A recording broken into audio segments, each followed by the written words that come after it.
Whatever happened to the Team Corrali Kronos? And have you heard of the Team Corrali Kagama? Well, the XTR is a really good truck, and we really enjoy having it here. It's a tough truck, it really is. And it's basically their equivalent to the Creighton series, which is an ARMA vehicle.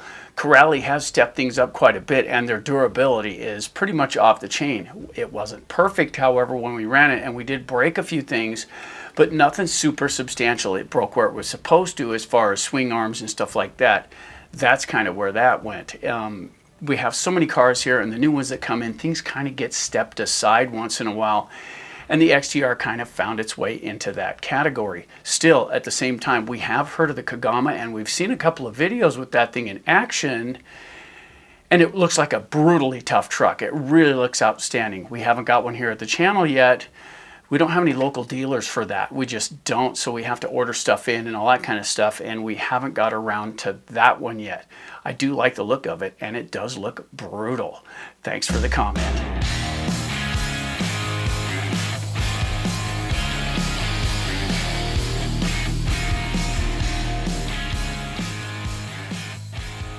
How do you know how many amps max you can charge a Lipo at? Well, that's a good question, because batteries can be tricky if you don't really know what you're doing. And Lipos, when we first got into the Lipo thing, we had to look into that as well. And we went to a couple of the hobby stores and we talked to some people that are in the know on that. And the way they explained it to us is this. Your milliamp hour for the battery will dictate the amps you can put into it. So for example, if you have a 2500 milliamp battery, 2.5 amps is maximum for what you want to charge it at, and that's pretty safe, and it keeps things going the way it should. If you have a 5000 milliamp battery, then you can charge it at 5 amps. I wouldn't recommend going over 6 on any battery, but that is the basic rule of thumb. Hi, does it make the drive shaft too long? Thank you, great video. This video is referring to the Big Rock 3S, and we put the differential housing in it, and that changed it from a slipper clutch to a diff. Now, the differential housing is thicker, it's bigger, it takes up more room in the chassis, and that's just how that works. But at the same time, the slipper clutch is a lot thinner, and the drive shaft in the center has to take up the difference between those two thicknesses. The upside is that drive shaft is spring-loaded, and it will compress down and connect to that one the same as the other, so no problems there. The UDR is my all-time favorite RC. Now, I can really appreciate that, because the UDR is pretty much in a class of its own. It is a scale vehicle. It looks a lot like the other ones, so the Mojaves and all that. It looks pretty much the same, but it is nothing like the others because of its scale, build, and the way the suspension works and all that stuff. The UDR is an exceptional vehicle for what it does, and once you discover how to drive it properly so you can get the most out of it, it is exceptionally cool to watch run. Gotta tell you, I love my UDR as well. The cold ground isn't the only problem. The cold weather makes the plastic more brittle. This comment comes from the Granite 3S unboxing and review video, and you're absolutely correct. One is, it does make the ground frozen solid, so things that would normally give and give you some relief is frozen solid, so it's like hitting a brick. But at the same time, the cold air, as you're running through the cold air, it does make plastic more brittle, and it's less compliant, and it will snap things a lot easier. So there are twofold on that one, and you're absolutely correct. The cold weather makes the plastic brittle, and it makes the ground tougher to run on. What Allen tool set do you use? I'm looking for a tool setup. Sorry, but I'm new to the hobby and been following you. Well, that's a good question, and we get that one a lot here at the channel. And as far as that goes, when you're using power tools, for example, we recommend screwdrivers, and this is the DeWalt version, and this doesn't spin very fast, but it's very deliberate and it's very controllable, and this keeps you from burning out the plastics the way, say, an impact will.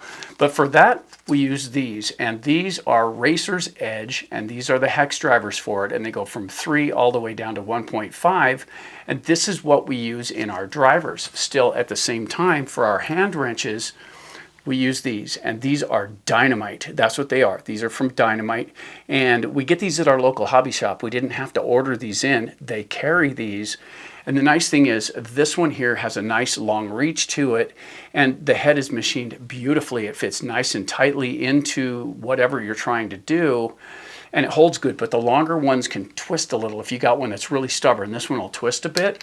The shorter ones, on the other hand, if you can get this to it, the shorter ones don't twist as much, so you can get a little more meat against it and break loose a tough and stubborn one. These are definitely something that I recommend. So what we're looking at here is for the hand drivers, they're dynamite. For the machine drivers, we use Racer's Edge. It's a pity it doesn't come with alloy hubs. Once the plastic pillow ball hubs pop out, they keep doing it. Alloy hubs fix that. I don't really mod my trucks that much, but I always change out the plastic pillow ball hubs if it has them. And that's true. This video is referring to the Creighton EXB version 2, and it does come with the plastic belt, one of the ball ends there up front. The hub carriers in the front are plastic, and that's unfortunate. I've never been a fan of the plastic ones. It doesn't matter who makes them. I don't care for the plastic ones because plastic does flex, and as it takes use, it loosens up, and you can get problems with that. Still, at the same time, on the back side of the hub itself, there are the little red nuts that you have to spin in to hold the ball in place and set it so everything moves freely. In plastic, those can cross-thread really easily. I mean, in the field, it can be really frustrating, and you can burn a lot of time just trying to put those front hubs back together. But when you go to alloy, it solves that because everything's threaded properly and it finds its way in perfectly and stays there every time. So I will run mine with the plastic generally straight out of the box, the way we do everything here, and then once it fails, we go alloy.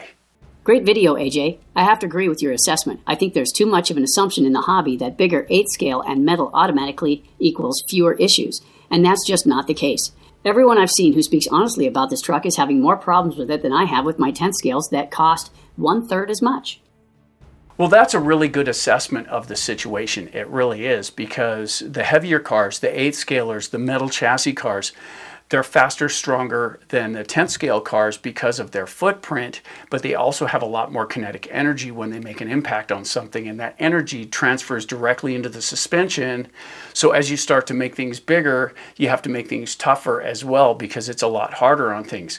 When you get into the 10th scale stuff, generally that's built on plastic, and the upside to plastic is, although it's lighter, it'll flex. So when you hit something, you can flex really good. The plastic will come back into shape and it'll go right back to being run. It can start to splinter crack, however, and so one impact, it may not be broken, but it's weakened in a point. The next time you hit something else, it weakens it a bit further, and then a small impact can break it. With the bigger cars, they usually have metal plates in there that the hinge pins go in and whatnot. Now, each car is built differently. We're aware of that. We're just saying that the kinetic energy of the larger cars does make for more issues unless properly addressed in your shop. S stands for series. The number itself explains how many cells the battery has, no? Like in general Lipo RC battery terms, 3S tells me the battery is 3 cells wired in series, 3S. Or am I wrong? You are not wrong. That's exactly what that means. 3 stands for how many cells are within the battery, and the S does mean they're wired in series, 3S. And that's just the way that works. That's how you get the multiplication of your cell voltage. So you take 1, 2, and 3 cells, add up that total voltage. When you do it in series, it brings up a 3-cell pack to 11.1 volts. But if you wired them in parallel, where they're all wired the same, the voltage would remain the same, but you'd have a lot more capacity. And so that wouldn't help a lot when you need that high voltage. So S is series. 3S, 3 cells, wired in series. You're right. Hi, AJ. It seems like your wife has great taste. I'm looking to get into RC cars as a hobby, and to be honest with you, this is exactly the RC car I'm looking to get. So I'm asking you, are the Traxxas XRT good for a beginner car? Well, yes, I think it would be a good car to begin with because you don't have to run it at full pin. You can run it at a nice, even, slow speed to get used to it. The XRT isn't, as it comes out of the box, it's not really all that fast. It is pretty quick, and that's on 8S. But when you drop it to 6S and cut the power down a little bit, it becomes exceptionally manageable. Now, it is big, but at slower speeds, it's not going to hit quite as hard if you do run into something, and it will give you the chance to learn your controls. Is it a good car for the beginner? If you start slow and easy, I'd say yes. Great idea. Keep on doing these videos, AJ. It is wonderful to answer viewer questions. Well, that's good to hear. It really is. This was kind of a gamble when we started doing these videos on comments and whatnot, and I'm not a fan of getting in and texting replies to stuff. One, it's really time consuming, and two, texts can be construed in the wrong way. I've had many texts that come through this channel that seem hostile and aggressive, although they don't actually say something that's hostile or aggressive. And when it comes down to you respond to that, the people are really nice people. I mean, we have an awesome community here. I really enjoy the fact that everyone that comes through the channel, save one or two, are good people, and I wouldn't mind bashing with them because of their outlook on the hobby. And that's what this is. We're trying to help the people within the hobby have the most fun without spending every dollar they've got. So this is really cool that this is going over well, and we appreciate the comment. Hey AJ, love the channel. I have quite a bit of experience, but still love watching. And every now and then I learn something new. Maybe I don't know as much as I thought. Well, everybody starts someplace, they do, and we don't know everything. We've been at this a really long time, and we still don't know everything. We learn stuff all the time, and I have a crew that I work with during my day job, and I have one requirement of my people, because I kind of run things there, but I have one requirement, and that is try your hardest to learn one thing every day. If you can learn one thing every day, at the end of a year, you're over 350 new things smarter. And that is the beauty of that. When it comes to the hobby here, we don't really know what we're talking about until we've gone through it.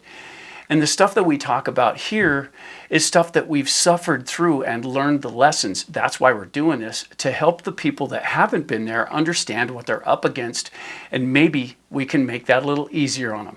Thanks for the comment. Love it. Well, that's all the time we have right now for comments, and we're really glad you guys are liking this. This is a lot of fun to do, and it's nice to reach out to the community here and answer the comments. Not a fan of doing it the hard way where it's texting and all that stuff. We're a little old school here. Talking is always the best way to get things across, and we're glad you guys stick around for this and take part. If you guys have the answer to any of the questions in the comments, please get in there and comment and help people understand what they're asking about, because we don't always have time to answer the questions here. We've got full things going on and we can't always get to it. But if you can help somebody improve their experience with RC, by all means, the comments are there so we can help others along the way. Get in the comments and help them understand what they're up against. That is the most we can do to help our community be stronger. If you haven't already, don't forget to bash that like button and help our content spread.